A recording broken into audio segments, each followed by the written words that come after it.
Hello दोस्तों, कैसे हैं आप लोग? चलिए, अच्छे ही हैं ना सब?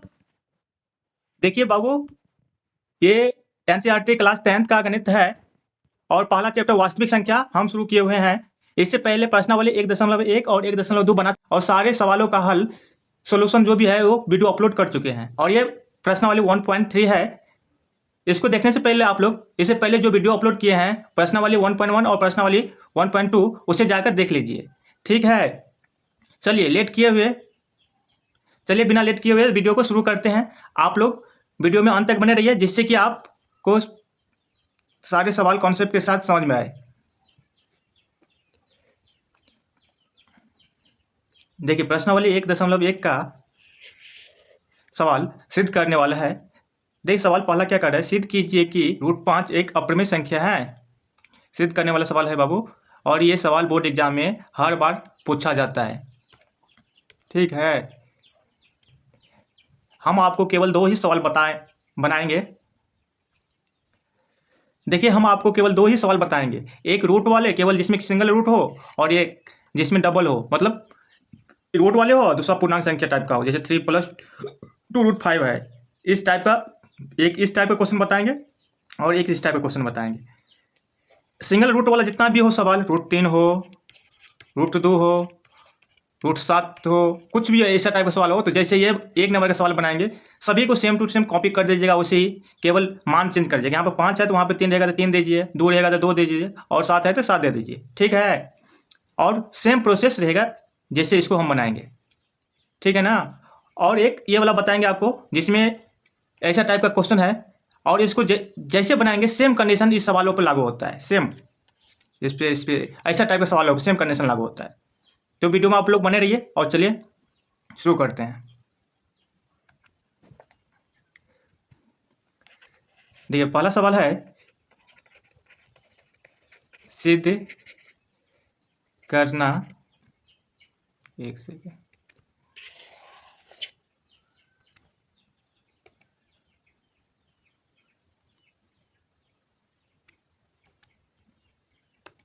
चलिए पहला सवाल है, कह रहा है सिद्ध कीजिए कि √5 एक अपरिमेय संख्या है। √5 एक अपरिमेय संख्या है। ठीक है, इसको आपको सिद्ध करना है। सिद्ध कीजिए कि √5 एक अपरिमेय संख्या है। कुछ नहीं करना है, आपको जैसे बताते हैं वैसे करते जाना है। चलिए हल करते हैं इसको। देखिए, ये कह रहा है कि सिद्ध कीजिए कि √5 एक अपरिमेय संख्या है, तो हम इसके विपरीत मान लेते हैं कि √5 एक परिमेय संख्या है। ठीक है, तो हम मान लेते हैं, माना कि √5 एक परिमेय संख्या है। माना कि √5 एक परिमेय संख्या है। तो परिमेय संख्या है तो परिमेय संख्या पूर्णांक संख्या के बराबर होता है, इसलिए लिख लेते हैं √5 बराबर P/Q।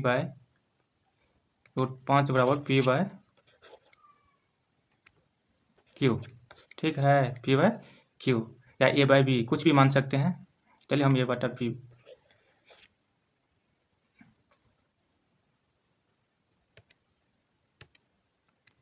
देखिए, माना कि √5 एक परिमेय संख्या है, तो परिमेय संख्या है तो परिमेय संख्या पूर्णांक संख्या के बराबर होता है, इसलिए √5 बराबर A/B मान लेते हैं और लिख लेते हैं, जहां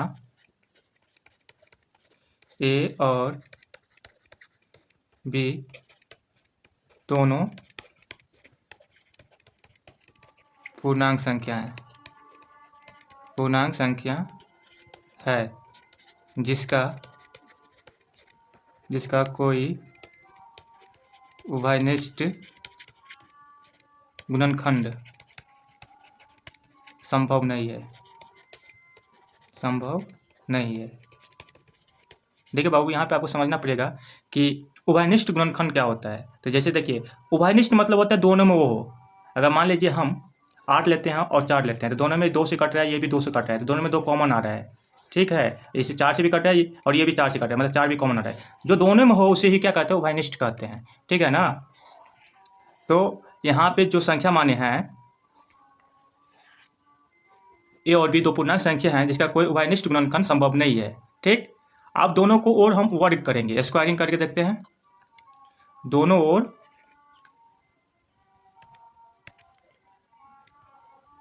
लिखिए एक लाइन, दोनों ओर वर्ग करने पर तो देखिए संख्या था √5, तो इसका स्क्वायर, और यहाँ पे a/b इसका स्क्वायर, मतलब वर्ग करते दोनों वर्ग करने पर तोड़िए तो ये होता है 5, √5 डबल रूट हो तो इसका मतलब क्या होता है बाबू, √5 गुने √5 मतलब 25 होता है, और 25 वर्गमूल 5 आता है, इसलिए डबल रूट का स्क्वायर हो तो इसका मतलब 5 होता है। ठीक ना, इसका स्क्वायर करेंगे तो ये हो गया a² / b²। ठीक ना, तो कोना कोने गुना करेंगे तो हो जाएगा 5b² बराबर a²। ठीक, अब देखिए बाबू यहाँ पर समझिए कि इस बीच में गुना होता है, तो हम इसको लिख सकते हैं b² बराबर a²/5। ऐसे हो सकता है ना, अब ये 5 गुना है तो जो बगल में है तो उसे भागा होता है, तो 5 ए को विभाजित कर रहा है, काट रहा है, भागा दे रहा है ना, तो लिख लीजिए। ठीक ना,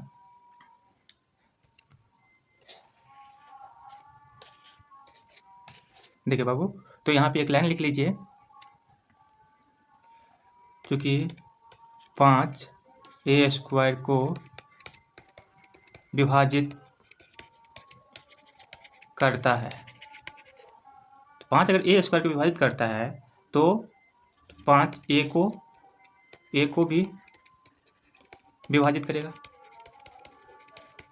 ठीक ना, अगर स्क्वायर कर रहा है तो सिंगल को भी करेगा ना, तो इसको हम समीकरण 1 ले रहे हैं। ठीक ना, इसको समीकरण 1 ले लिए, 5b² बराबर a², इससे समीकरण 1 हो गया। ठीक, अब देखिए फिर आपको एक धारणा करना पड़ेगा, जो भी संख्याओं सिद्ध करने वाला उसे मान लीजिए।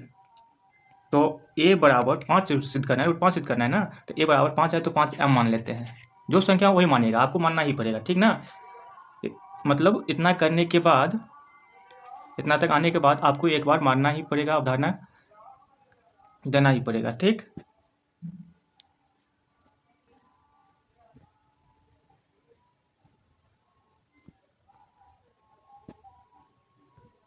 देखिए तो मान लिए a बराबर 5m, अब इसको भी दोनों ओर क्या करेंगे बाबू, वर्ग करेंगे,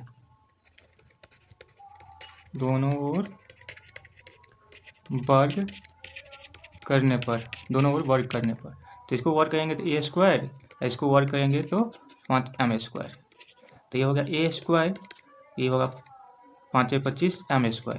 अब देखिए बाबू, आपको यहाँ पे देखिए समीकरण 1 से है बाबू, इस समीकरण 1 है। ठीक ना, यहाँ पे समीकरण 1 से देखिए a² का मान 5b² होता है। ठीक, a² का मान क्या होता है, 5b², तो हम a² की जगह पर 5b² लिख सकते हैं ना, a² की जगह क्या लिख सकते हैं, 5b² समीकरण 1 से, तो 5b² ये हो गया, ये हो जाएगा 25m²। अब देखिए बाबू, ये 5 से 25 कट गया तो ये हो जाएगा बाबू b² बराबर 5m² होगा ना, ये 5 से कटेगा, 5 से 25 तो b² बराबर 5m²। ठीक ना, फिर इसको अगर हम ऐसे समझ सकते हैं, तो अगर इसके बगल में मतलब गुना है तो 5 से 20 से भाग लिख सकते हैं, ऐसे इसको लिख सकते हैं ना, m² बराबर b/5, ऐसे लिख सकते हैं। ठीक, लिख सकते हैं ना, इसका मतलब क्या हुआ, 5b को काट रहा है ना, तो यहाँ पे लिख लीजिए,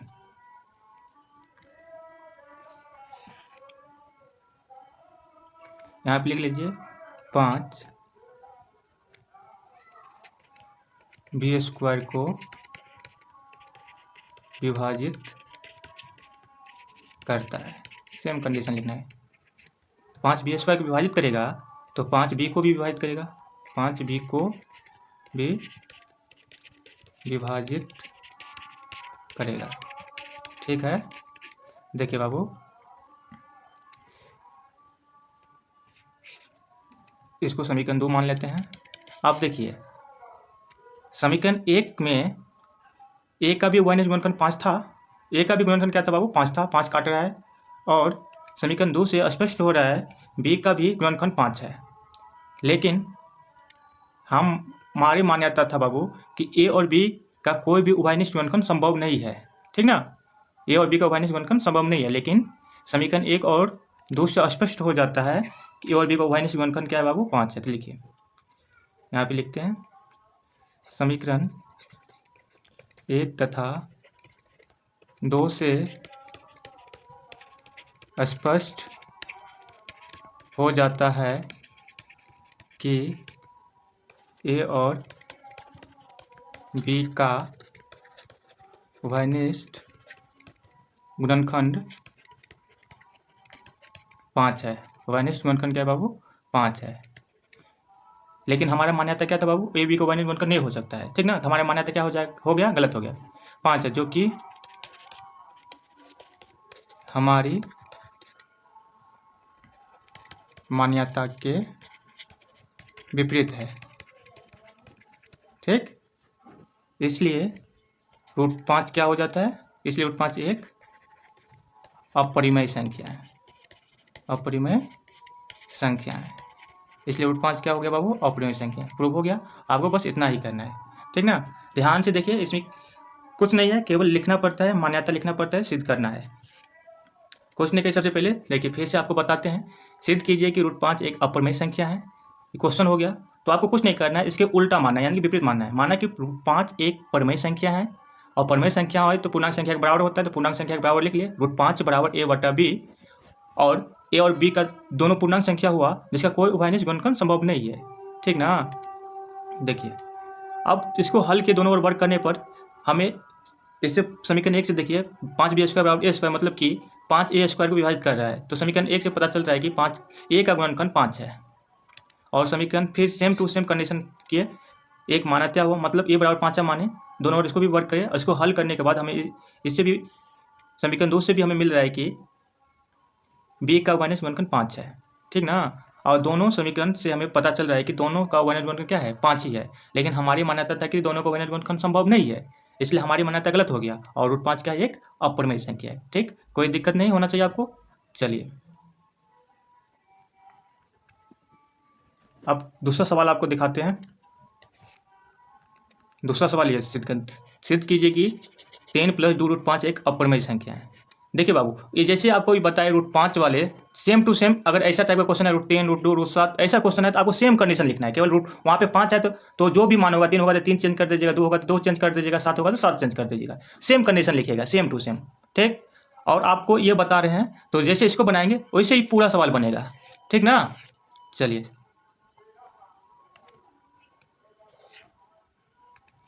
दूसरा क्वेश्चन बाबू देखिए। सिद्ध कीजिए कि 10 + 2 √5 अपरिमेय संख्या है। अपरिमेय संख्या है, ठीक ना। आपको ये सिद्ध करना है। सिद्ध कीजिए कि 3 + 2 √5 अपरिमेय संख्या है। इसके विपरीत बाबू ये मान लेते हैं। माना कि, कल्पना कर लीजिए, माना कि 3 + 2 √5 एक परिमेय संख्या है। परिमेय संख्या है, इसके विपरीत मान्यता कर लिया है। अगर परिमेय संख्या है तो पूर्णांक संख्या के बराबर होगा, इसलिए लिख लीजिए। इसलिए 3 + 2 √5 बराबर a/b। ये दोनों क्या है? पूर्णांक संख्या है, ठीक ना। a/b लिख लिए। दोनों पूर्णांक संख्या b ≠ 0 होना चाहिए, ठीक ना। चलिए, अब इसको हल करेंगे तो देखिए, ये इधर हो जाएगा 2 √5, और ये होगा a/b। 3 इधर जाएगा तो -3 प्लस है, तो ठीक ना। और √5 इसको हल करेंगे, √5 बराबर a/b -3 है, इसका पूरा का पूरा बटा 2 हो जाएगा, ठीक है। अब देखिए बाबू, आपको ऐसा सवाल में कुछ नहीं करना है। इसमें जो रूट वाला है इसको अलग करने की प्रयास कीजिएगा, ठीक। अलग करने की प्रयास कीजिएगा, ठीक ना। चलिए, यहाँ पर आप देखिए, ए और बी पूर्णांक संख्या है, तो ये पूर्णांक संख्या हो गया। तो पूर्णांक संख्या एक परिमेय संख्या होता है, ठीक ना। लेकिन √5 क्या है? अपरिमेय संख्या है। आपको लिखना है, क्योंकि यहाँ पे ये देखिए a/b -3, इसको हल भी कर सकते थे। जो हल है डायरेक्ट इसको बनाइए, हल करने की जरूरत नहीं है, इसलिए डायरेक्ट आपको तोड़ने के लिए बता रहे हैं। a/b -3 a/2 एक पूर्णांक संख्या है, ठीक ना। तो √5 भी एक पूर्णांक संख्या होगा, इसलिए √5 भी एक पूर्णांक संख्या होगा, क्योंकि प्रत्येक पूर्णांक संख्या परिमेय संख्या होती है। याद रखिए बाबू, प्रत्येक पूर्णांक संख्या क्या होती है? परिमेय संख्या होती है। तो √5 भी एक पूर्णांक संख्या है, तो इसलिए √5 भी एक परिमेय संख्या होगा, इसलिए √5 भी परिमेय संख्या होगा। ठीक है। अगर पूर्णांक संख्या परिमेय संख्या होता है तो √5 भी एक पूर्णांक संख्या है, तो √5 भी एक पूर्णांक संख्या है, तो ये भी एक परिमेय संख्या होगा। लेकिन हम जानते हैं कि चूंकि √5 एक अपरिमेय संख्या है, ठीक ना, क्योंकि हम जानते हैं कि √5 क्या है? एक अपरिमेय संख्या है। तो यहाँ पे देखिए, ये अपरिमेय संख्या हुआ और ये पूर्णांक संख्या, तो दोनों बराबर नहीं हो सकता है, ठीक ना, तो दोनों बराबर नहीं हो सकता है। √5 एक अपरिमेय संख्या है, ठीक, इसलिए बाबू बायां पक्ष और दायां पक्ष बराबर नहीं हो सकता है, इसलिए बायां पक्ष बराबर नहीं है दायां पक्ष, दोनों इक्वल नहीं हो सकता है। इससे सिद्ध होता है क्या बाबू? 3 + 2√5 एक अपरिमेय संख्या है, अपरिमेय संख्या है, ठीक है। चलिए फिर से आपको बताते हैं। देखिए, सिद्ध कीजिए कि 3 + 2√5 एक अपरिमेय संख्या है, तो इसके विपरीत मान लेते हैं कि 3 + 2√5 एक परिमेय संख्या है। तो परिमेय संख्या पूर्णांक संख्या के बराबर होता है, पूर्णांक संख्या के बराबर होता है, तो पूर्णांक संख्या लिख लिए 3 + 2√5 = a/b, और इसको हल किए। तो इसको हल करने के प्रयास कीजिए कि जो रूट वाला है उसको अलग करिए, ठीक ना, तो इसको अलग करिएगा, तो अलग कर दिए तो पूर्णांक संख्या जो बनी संख्या परिमेय संख्या होता है, तो √5 भी देखिए यहाँ पे पूर्णांक संख्या के बराबर ये भी संख्या है, तो ये पूर्णांक संख्या है तो ये भी पूर्णांक संख्या होगा, क्योंकि इक्वल में है, अभी इक्वल में है तो पूर्णांक संख्या, इसलिए √5 भी एक पूर्णांक संख्या होगा। लेकिन हम जानते हैं कि प्रत्येक पूर्णांक संख्या क्या होता है? परिमेय संख्या होता है, तो √5 अभी एक पूर्णांक संख्या है, तो अभी ये परिमेय संख्या होगा, ठीक ना। लेकिन हम जानते हैं क्या बाबू? √5 एक अपरिमेय संख्या है, इसलिए दायां पक्ष और बायां पक्ष बराबर नहीं हो सकता है, क्योंकि अपरिमेय संख्या पूर्णांक संख्या कभी बराबर नहीं हो सकता है, इसलिए 3 + √5 एक क्या है? अपरिमेय संख्या है, ठीक। चलिए, बस ये 2 सवाल से आप पूरा चैप्टर इसको बना लीजिएगा 1.2 से। जैसे √5 वाला बनाए वैसे ऐसे वाला सवाल जो भी है उसको बनाइए, और जैसे इसको बनाए ये पूरा सवाल वैसे ही बनेगा, केवल मान चेंज करना आपको, ठीक ना। चलिए।